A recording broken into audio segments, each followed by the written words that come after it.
people say, Onokon Owoja. Okay? That's Yoruba.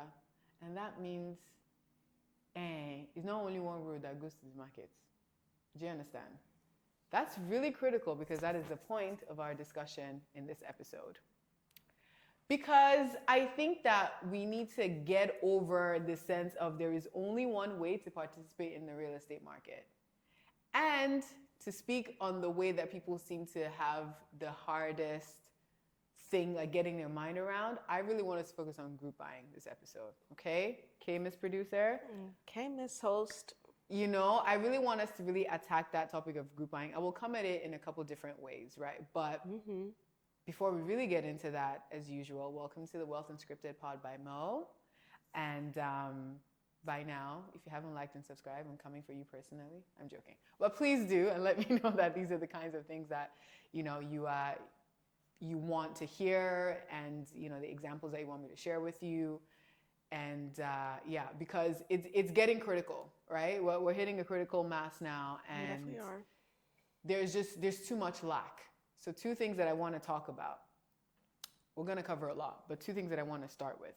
The first thing I want to start with is the Canadian Mortgage and Housing Corporation had a study or a survey of all of ownership in Canada, and this study was done in 2016, and general indices of home ownership in Canada is 71%.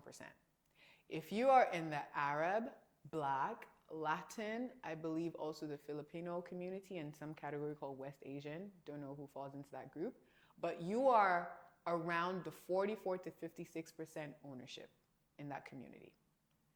Everybody else is 60% or even now entering the 80 and 90%, so well above the national average.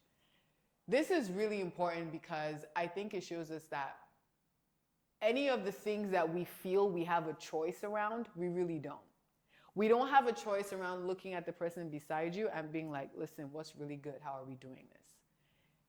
The time for, I don't want to, you know, I don't feel like it's risky. Oh my God, somebody said analysis. The time for that is over. We're getting to the point where if we're not making strong, good decisions about entering the real estate market, not if you should enter, but that you will enter and how you will enter, if we're not coming to conclusion on that in the next 12 to 18 months, if you want to say this is doomsday, if you want to say this is fear tactic, if you want to say gimmick, I'm going to let you figure out what word you want to use.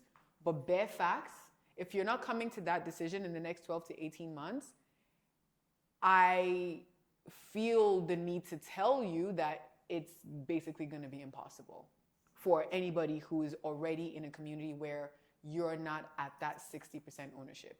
And that's just what it is. Point blank period. You know, call your mom, call your dad, call your pastor, call your sheikh. It is what it is. Like, this is just where we're at. You understand? So that's one stat for you to keep in mind. Specifically, why we're in the next 12 to 18 month period is a critical point is because I know we've seen that interest rates have gone crazy, quote unquote. I quote crazy by saying that before the 2%, 1%, you know, regime, interest rates was really around 4.5%, right? So right now we're double that. But when we get to the quote unquote new normal, which is in and of itself, you know, just an incongruent phrase, it's not new and normal. When we get to that new baseline, we're probably going to be around that 4.5%. So that's 3% interest rate, 2% that most people right now are used to or have been used to or are expecting that when they start to enter the market, they're going to get. I'm sorry, love. That's not what's going to happen. Okay? That's another number I want you to get your mind around. Now, next 12 to 18 months, again, is critical because the international buyer ban is going to be lifted. International buyers really only accounted for about 3 to 4% of total property buying in Canada. So first of all, the fact that they banned international buyers doesn't mean that they were really helping you. It's just because you people are shouting that you're tired of Chinese buyers. That's really the reason why they did it. It's not because it was going to help. There was this illusion that they were counting for a lot, right? So I don't blame people because, you know. But that's what I'm saying, that again, make better decisions and be discerning. In the other episode, when we were just talking about they're throwing all these things to home ownership and saying we're helping increase supply, we're helping coming up with new terms. Again, because they're going by your sentiments to just say we're going to do a bunch of stuff that's going to look like we're working. How long is all of that working policy going to make all the way through to your dollars and cents, right? So if they ban international buyers because so what? Did you ask them and figure out like, okay, what percentage? And there were so many articles saying that international buyers don't even make up that high a percentage. But anyway, they're going to come back with a vengeance. And when I say vengeance is because, again, Canadian immigration policy is entirely, let me yell this and come closer. Canadian population policy is entirely dependent on immigrants. We are too few for our landmass. We are too few for our property prices. We are too few for our retiring population. Yeah. We are too few to be considered a national, or rather to be considered a global player. We are just too few.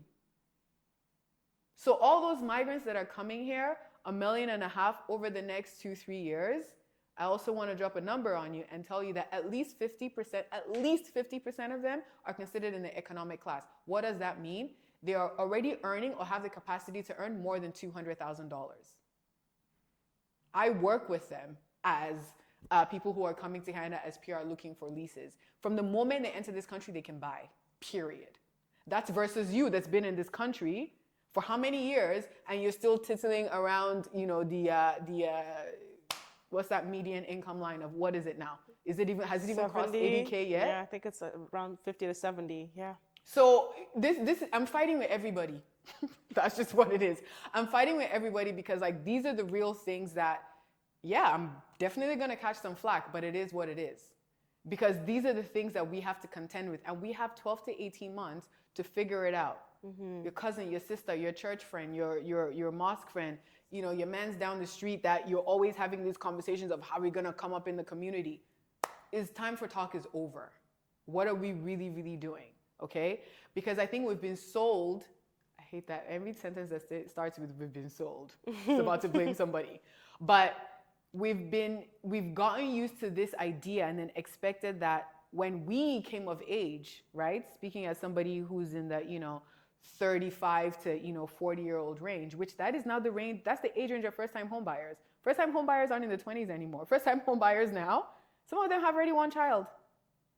You understand? So things have moved. There has been such a significant evolution economically, personal finance, globally. There is a huge evolution that we were thinking that by the time we now get into that opportunity to buy property, that Toronto will still be there for us. No. Toronto had its own coming of age story. And the point is, it has now taken its turn and we're still stuck. Toronto's coming of age story is that it is the last city in North America, or one of the last cities in North America, that is virgin enough, unsaturated enough, that people can invest money in. New York is too saturated. You see all the American mans coming here like, oh my God, we love Toronto. You guys have terrible marketing in Canada. People need somewhere to put their money. If they're looking for a safe haven in North America, it is Toronto, period. Right? So these things are going to drive up price. So Toronto has its own coming of age story. It now wants to be London, Tokyo, Seoul, Toronto. They want to bamba with the big boys. Therefore, prices have to reflect that. The types of properties they build have to reflect that. What does that mean for all the things that we've tried to discuss already in this season?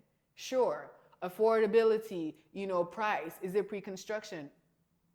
I don't know where all these falls for you on an individual level, but understand that these are the global and national things that are affecting whether or not you're going to get a qualification from Mark, right? Whether or not you're going to get a pre-approval from, Lola. Like, these are the things, we have to touch all the demographics. I screamed. Stop giving me side eye. I'm trying to have a serious, address the nation moment right here. You understand? So, like, these are the things that we need to take into consideration. And, that's my little intro. So I just want you to re-emphasize why the 12 to 18 month period. I caught it, and while you were talking, I was doing some quick stats about the non-Canadian investor ban and all that, because I knew when that was going on, like I heard it, but I didn't know that it would end in 2025. So January 1st, 2025, that ends, which means that then we have international players Yeah. now joining. Yeah, because it started in 2023, and I don't even want to use that as the main anchor for the next 12 Right. to 18 months. The main anchor for the next 12 to 18 months is by then we'll see where interest rate now is. Right. And when we now know where that is, then all those buyers, for people who don't have property or who have just two properties, your competition isn't other first-time home buyers. You know who your competition is? Hedge funds from the US who are coming up and buying half of Bayview, right? Who are coming up and buying half of those old 1950s houses. Those are the ones. Like, who are coming and saying, anybody who is building, affordable properties and apartment buildings, we're going to fund you. Those are the ones who are coming and buying commercial properties. Those are the ones that's your competition, not every other one or two person. That's why we need to focus on group buying with the other people who can only qualify right now for like 200K. Because together, if two of you qualify for, 200K each, when you now qualify, it's not 400. 1 plus 1 doesn't always equal 2. It could really bump you up to 600. It could bump you up to 850. Because how your group buying makes, matters. If my issue is that I have high income but trash credit, I'm going to get somebody who has great credit. Right. Because we have to figure out the complements. We started at the top of the season with what are the factors of mortgage eligibility. Right. Go on my Instagram at Wealthy Mo. We really, really discussed that. What are the factors of mortgage eligibility? Like, these are the things that everything, it kind of ties together. That's why I say one road doesn't lead to the market. All of the roads, they will converge at some point. But you have to be on all of them in some way or another. Right. You have to figure out where you fall relative to each of them. Like, this thing is not a joke. Strategic is not even the beginning of the word, right? So I don't want to, make sort of overly broad statements and think that it's going to work, for one person, how it's going to work for the other. But what's fundamental is that all of these factors affect all of us. So what are we doing to understand where we fall individually with each of those and find somebody who complements where my lack is where you thrive and vice versa, come together. Masalam. So, wow. Okay, a lot was said there. Yeah. I know the listeners are probably either This one shaking they're gonna in their rewind boots. it, pause, Yeah. do some things. They're either shaking. The pressure is getting worse. Literally, like they're either shaking in their boots or they're getting excited. Right? Listen, facts are facts. That's facts. That's facts. And I think, the focus of this episode is going to be group buying. We are going to talk about different ways and different methods and who you can partner with and all that stuff. But, me and you have had these conversations, and my annoyance with it, and of course you can call it my pride or whatever, is that I feel like the previous generation had the privilege of not necessarily having to like do this if they didn't want to. That they had the privilege of, okay, if I decide to partner with someone, then we put our money together. If I didn't, I was able to at least get a small house that was worth $50K or $100K and pay my little mortgage, and I was fine. And, Okay. So there's something I want to touch here. There's two things. First thing is that I feel like the biggest disservice that I've seen so far is people don't understand money. And I'm not talking about how do you save money, what's my personal finance. Literally, what is money? When we first started back in the day, it was gold, it was cowrie shells, it was tangible things. What people missed in the switching of money from something physical to what we call fiat, which is basically the ones and zeros, the binary code and all of that. The reason for that is because when something isn't physically in one place, it's easier to manipulate it.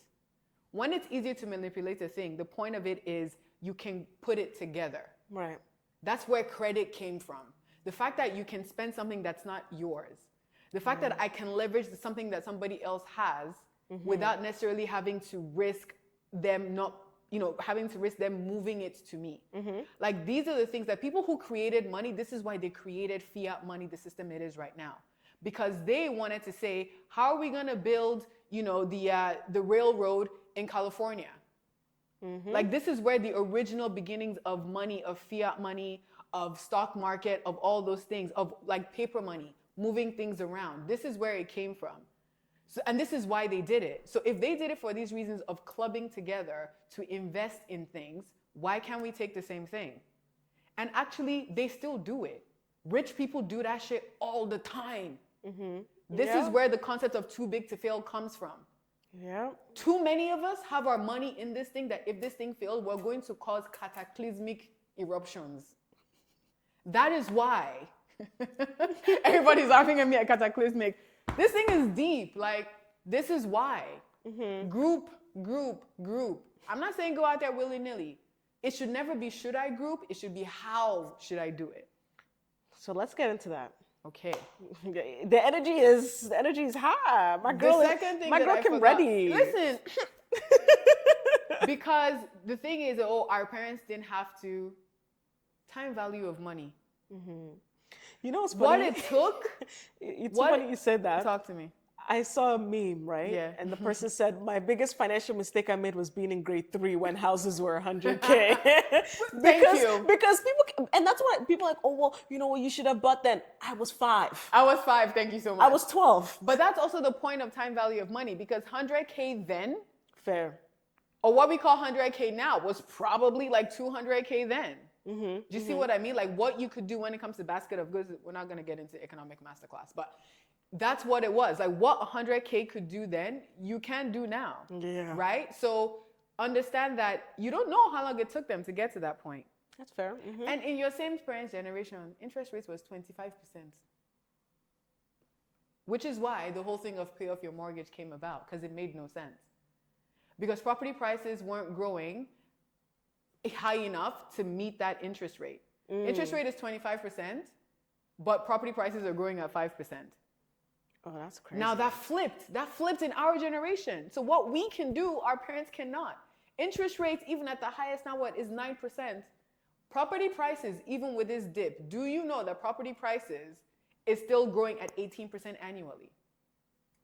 So what are we talking about? I've entered my Nigerian uncle. What are we talking about? Nah, you're really giving it to I'm really on one today. You know, let me chill. Where's my water at? Let me chill. Because I just feel like it's sad, because I see so many people who can make moves, who can do stuff. And it's just like, there's so many like weird narratives like in their mind. Like there's just, they could have done it, moved past it, and gone into the next one. And that's just my concern, where I don't want anybody to get away from this conversation feeling like nobody told me. No. They told From you. this point forward, You've been this is told. on the internet, Instagram, TikTok, YouTube. What's the next one? Breaker, whatever you guys were talking about, where I should post this, is outside. Right. So you can never say nobody told you. Because I know I did. Oh, yeah. Sorry. Nah, I need to step it back. If they're listening to this on their way to work, they're laughing, they're shaking, they're making notes. Do all of the above. Listen. Excuse me, Susan. I'm gathering my life right now. Literally. But yeah, let's talk about group buying. But now that I got that off my chest. Let's talk some numbers. Talk to me. Let's talk some numbers for real, and let's talk about like ways to actually do this, because okay, so you know, traditionally group buying, we know partnership. Okay, if you're gonna, you know, date someone for long term or have a life partner, marriage, whatever that form looks like, that's typically been what bringing we define together. As group buying. Exactly, Right. That's been the, you know, bringing together the two salaries, the two incomes, whatever. Now I'm feeling like I'm seeing more like, I heard of communities where like Black women, it's a place in the States, somewhere in Texas, and they were saying like Black women are coming together and buying properties together. Friends are doing it, sisters are doing it, brother, like, you know, so I think now it becomes a thing of like, okay, so how do we have these conversations amongst ourselves? Like, what if I'm ready, but my friends are not ready? Find new Who friends. am I collaborating Find with? new friends, find community, come and talk to me and say, Mutia, nobody that I'm with is interested in group buying. Right. But I'm interested in group buying. Mutia, do you know other people? Because I promise you, 4 or 5 other people have asked me that same question. So that's not to say that you guys can group together. And if you group together on the basis of an actual asset, you don't need all that conversation between you guys. It's not like you're borrowing somebody money to go and buy, you know, to go and buy a trip somewhere. You're not lending somebody money. Like, you're putting your money in an actual physical asset that your name is going to be on the title. Right. Do you understand? Like, it's not evaporating. Like, it's not, you know what I mean? Like, and if it's that you don't want to buy with other people, then say, Mutia, listen, I have 40K right now. Do you have a project that you're working on that I can participate in this? I don't want you to pay me back, but I want whatever percentage of equity is going to get me in that project. Right. You see what I mean? So many, many ways to enter. Look, the goal doesn't change. Ownership is the goal. Make better real estate decisions to get you to the point of ownership. That is the goal. That's not going to change. How you need to do it, that is what's going to change based on whatever factor you have to figure out at the time, right? So if we talk about numbers using this example of, bunch of people, maybe they know each other, maybe they don't know each other. Before we get into that, I just want to also say that before, yeah, it was good to say me and my partner in the same house, Yeah. we're buying together, cute. Exactly. Yep. But right now, your household income, honestly, if it's not touching 180, Yeah. you might not even qualify for that 500K property, depending on everything else that's going on in your life. Right? So even that now, we have to, you are now one entity, you and your partner. Like, that's just what it is. So you are one. You still need to go and find others, right? So we'll keep that just in the side, just to show you again, coming of age, things have moved, right? Your coming of age is no longer now finding a husband to buy with. Yeah. You have to move past that. You have to look beyond your immediate circle because, the times, they have changed. So a mortgage agent friend of mine, Rosalie, thank you so much for bringing this example to my attention. There was a property that she was looking at that sold in 3 days. It's a triplex in St. Catharines, and it was fully renovated, and it was around $685,000. I'm gonna need you to do some math for me as we go. So $685,000 is a triplex. Now, for definitions, a triplex means that there are 3 independent units in that physical building, right? So 3 flats, one is 1 bedroom, one is 2 bedroom, another one is, a 1 bedroom plus den. Just whatever, as long as it's 3 independent, they have 3 separate meters, so everybody pays their utilities separate. Everybody lives independently. They don't even need to know each other. They all have their parking, whatever it is. That's a triplex, right? Okay. Now, did you know, and if you didn't, I'm about to tell you, if you occupy a property, like a triplex or a duplex, as long as it's not more than 4 units, if you occupy it as the owner or one of the owners, you can buy it as your primary residence. That means you can buy it with less than 20% down. So you are entering this property, the same 685 property that you struggle to buy a townhouse, right? You can buy a triplex with 685, and you will qualify for that even with your same income. You know why? Because when they're looking and applying, doing your paperwork for your mortgage, they're gonna say those other 2 units are income properties. Right. So they're going to increase your income. So if your work income is 100K, the fact that those 2 units are gonna give you what? What's 2 times 12? 24,000 each. That brings you up to about 50K. Your income comes to 150. So when they're qualifying you for a mortgage, they're using a 150 income. Right. For every dollar of income increase, you're looking at a $4 increase in your mortgage. So you see why you will struggle to buy a condo at 100K, but you can buy a triplex that is triple the value. Right. Or with triple the value of your income because of where, again. So now that you know this, are you so nervous, right? Buying with people you don't know, because your name is on the mortgage, on the title. You have now gone from not being able to own anything at all to being able to own a triplex, that there is income coming from this triplex, and 3 of you own the asset. So if fight wants to happen, you sell the asset. Fair. That's another thing, conflict resolution, all of that. But we've had this conversation before. I think this is where we get into proper documentation.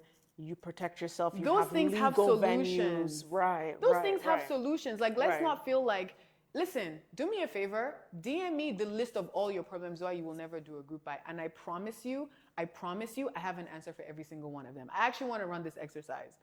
Not because I want all of you to go ahead and buy with me. That's not the point. I'm trying to prove a point here. That while everything is mad, okay, there are still so many pockets of opportunity. If you as an individual decide that my goal is the same, how I'm going to do it, I just recognize that has to change. Right. We can't be married to a particular path because nobody told you when that path was created, and nobody's going to tell you when that path is going to reach a dead end. Yep. I'm sorry. That's just what it But that's just what it is, though. You didn't create the path, so you don't get to say when it's going to terminate or when the path is going to be continuously relevant for you.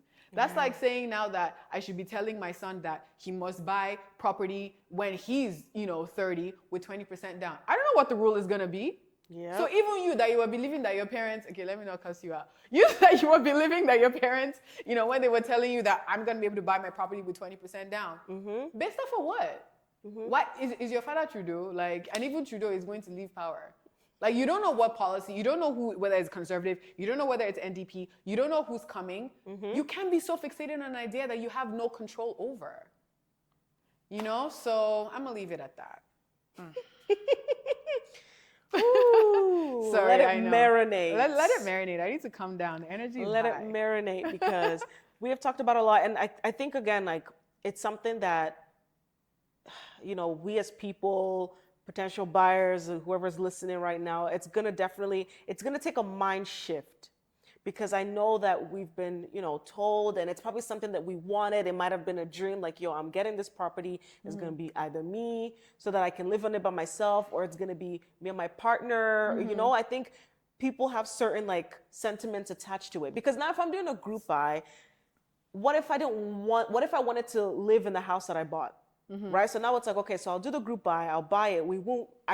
We'll own it, but I won't be able to live there. But I understand, I can then take that equity and go, buy another one in a few years. It's a little longer, but the thing is, that's the opportunity cost. Do you start with what you can now, or wait for some future time period of perfection, which will never come? Right. It will never come because you are not in direct control of the factors that all of those other things are moving at. You don't control price. Yeah. You don't control appreciation. You don't control interest rate. Shit, you barely control your down payment. One more interest rate hike and your disposable income is going to go down by $100. Understand what is within your control, and the fact is not very much. All you can do is make a decision to lock in an opportunity today. Yeah. Like, you can only the thing you can lock in today and have those terms written on a paper that even the lender, the mortgage agent, the government, only those things that somebody can sign that this will not change for a certain number of months. That is the only thing that you have a long view on. Anything else, I always have to tell this story. As an immigrant, I know in my mind, I am ready. Canadian government can say anybody who migrated to Canada before or after, the year 2005, right? If you're a migrant between 2000 and 2005, we're rescinding your Canadian citizenship. Yeah. Yeah, I'm going to fight it. But at the end of the day, they can make their rule. Like, they can make it. Sorry, it's not constitutional. Okay, they can make their rule. And I would have been deported back to Nigeria before I'm trying to fight to get back in. Point is, they announced something, it had a consequence. So many things are outside of our control. That's the point of that story, right? So whatever it is that you can fix right now is what you should focus on. And for me, that's been the biggest story of interest rate. When I talk about coming of age, when I talk about the fact that there are multiple paths to get to the market, it's just all of it is what's within your control, right? So we need to figure that out individually. What can we do? When we have that baseline, think about how to bring it into a group situation, because other than that, I'm not seeing it, especially if you fall into any of those communities where your status of ownership is less than the national average, which is damn near everybody. Right. Well, girl, this was definitely a heavy one. I feel like we gave the listeners a lot to think about. A lot to reflect on and marinate. Yeah. So, how we ending this episode off, sis? We're ending this episode off by saying that basically everything I said already. And just talk to me directly. If any of it rubbed you the wrong way, if any of it made you anxious, if any of it was like, all right, fuck it, I'm here. What am I going to do? Just reach out to me directly and we'll figure out what can happen for you. That's it. Thank you, guys.